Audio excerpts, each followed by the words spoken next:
Hi, I'm ButterflyCoffee, and this is CockaHoop for a Cockatoo. James hadn't come out of the sheds for several days. He'd been told to stay there until the Fat Controller came to speak to him.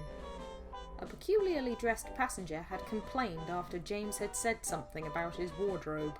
James promised he hadn't meant anything rude, and he didn't know anyone had heard him. But the Fat Controller would hear none of it, and had sent him away. James sighed. He was bored and lonely. It was no fun being stuck inside all day. He tried to think of things he could do to pass the time. Counting clouds, whistling to himself, listing off different colours he knew, and all sorts of other things. But in the end, nothing seemed to make him feel better. I wonder if the Fat Controller has forgotten me, James thought. He wanted to be outside and working, so he could have people admire his splendid red paint and call him really useful. From across the yard, James suddenly heard an awful commotion from the big station. He could see people shouting and running around in all directions, dropping their luggage. But above that, he could hear something screeching and squawking and making a terrible noise. "What is happening?" said James aloud. "Passengers should know it's dangerous to run around on the platform." As he carried on looking around, a small white thing shot high in the air. James didn't notice. He was too busy trying to see what was going on. He wished he was standing at the station with some coaches. He could laugh at the misfortune and look splendid all at the same time. Now that would be nice, James smiled to himself. He soon went back to trying to occupy himself, occasionally wondering when the Fat Controller would come.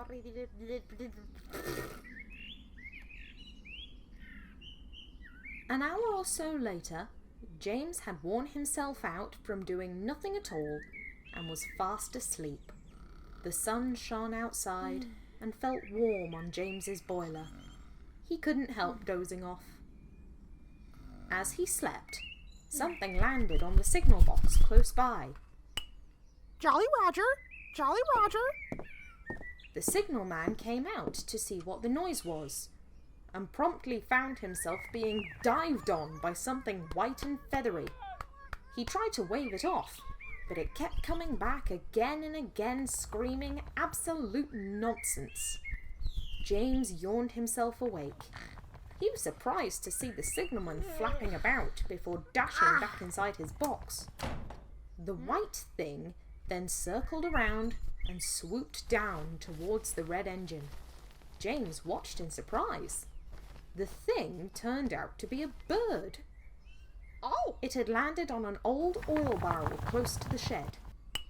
It seemed to have little concern or care for its surroundings and sat quite happily. James watched as the bird started to clean its feathers. It was quite a big bird. If an engine let off steam or whistled, it stopped its cleaning and looked up, a great crest of red feathers rising from its head. It would stare for a few moments before fluffing itself up and returning to cleaning. "Well," James said to himself, "aren't you a pretty bird?" He only realised that he'd spoken out loud when the bird turned and stared at him. There was a silence.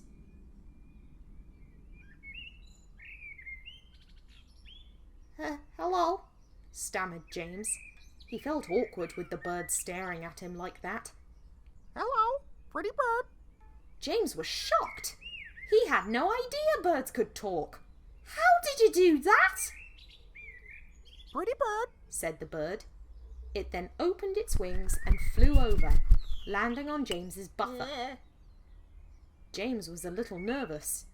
His experiences with animals had not always been positive. "Shouldn't you be up in the sky?" he asked the bird. Pretty bird. "I don't think a yard is a safe place for a bird like you. You should fly away," Pretty bird. I know, you just said that. Peter Piper picked a Jolly Roger. James was speechless. The bird fluffed itself up again and turned. Jolly Roger! It called to the yard. My name's James, said the staggered red engine. Peter Piper says hello, called the bird. There's no one in the yard to hear you. Polly Cracker Jack. James tried to ignore the bird at first. Even though it spoke, it had a high voice that grated on him. The bird kept saying the most nonsensical things. It would go from saying how Peter Piper picked his pickled peppers to Polly wanting a cracker to whistling and singing. James had to laugh eventually. He couldn't help it. The bird seemed to be unlike any animal James knew. It would listen to him laugh, be quiet for a short moment, then say something to make him laugh again. The bird would also do silly things like pretend to pose for a camera or stamp its foot, talking and singing all the time. James found, soon enough, that the bird was fine company. You like to talk, don't you? He asked. Hi, cooed the bird in a cheery voice. You do make me laugh, smiled James. Do you always talk like this, saying silly things that don't make sense? Hi, pretty baby, said the bird. James blushed. Are you talking to me? He stammered. Pretty baby. James felt confused. It was always nice to be flattered, but he'd never been complimented by a talking bird. As he tried to think of what to say, the bird suddenly turned and its crest rose up. Opening its wings, it dropped its head and wiggled from side to side. Pretty baby, it said. Pretty baby, dapper boy. Thank you, stuttered James, still reeling. I think it was talking to me, James. James looked down, and there stood the Fat Controller. Oh, sir! James cried. I didn't see you there. Oh, it's quite all right, James. There's no need to be so startled. To be honest, I'm quite as surprised as you are, smiled the Fat Controller. The bird flapped its wings and hopped onto his arm. James hoped it didn't ruin his suit. Well, I see you found the passenger's parrot just fine. The Fat Controller laughed. Now then, on to what happened a few days ago. I assume you're sorry for causing trouble and want to be useful again? Yes, sir, said James quickly. I am, sir. Please, can I come out? I promise to be good. Very well then, James. I shall let you out again, the Fat Controller said kindly. I see you're quite CockaHooped for this Cockatoo. Handsome fella, isn't he? Almost as handsome as me, sir, chuckled James, back to his confident self. Splendid company for a splendid engine. The Fat Controller laughed and walked away, the bird perched happily on his shoulder, singing Mary Had a Little Lamb. As James laughed and eagerly waited for his crew to arrive, he couldn't wait to stretch his wheels and tell his friends about his morning's adventure.